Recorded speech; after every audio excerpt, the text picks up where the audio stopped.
There are no AI optimization experts. AI SEO, GEO, LEO, AIO, whatever you want to call it. No one's an expert.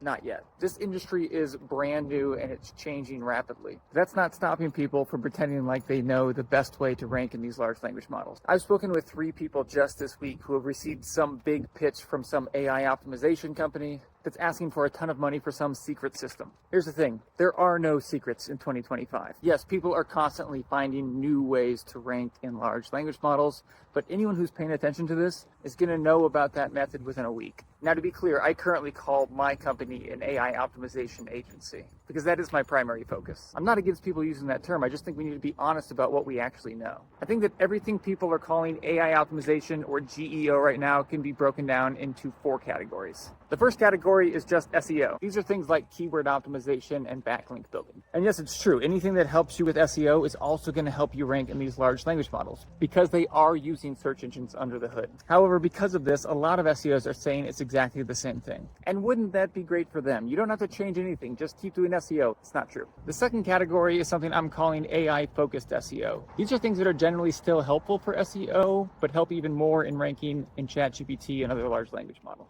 These are things like adding copious amounts of information about your company to your website, often in FAQs, and making sure your brand is mentioned in all the places that ChatGPT and other large language models are looking, even if there's no link. The third category I call AI hacks. These are spammy tactics that happen to work right now, but probably won't work long term and could get you penalized. These are things like hiding prompt injections in your website copy, listicle spam, and low quality press release spam. The fourth category is just pure speculation. These are things that might work, but there just hasn't been enough time or data to say for sure. Of course, that's not stopping people from acting as if they know it's working. These are things like adding excessive structured data to your website, adding an LLMs.txt file, or adding markdown versions of your web page copy just for large language models. I've seen hundreds of ideas that fall into this speculation bucket. I would say it makes up about 60% of the ideas I'm seeing hawked. People have no problem passing it off as knowledge, even though there's practically no data to support it. Now, there is actually a 5th category, and it might be the most important. And those are all the ideas that actually work that no one's even thought of yet. And we haven't thought of them either because we don't understand the technology well enough yet,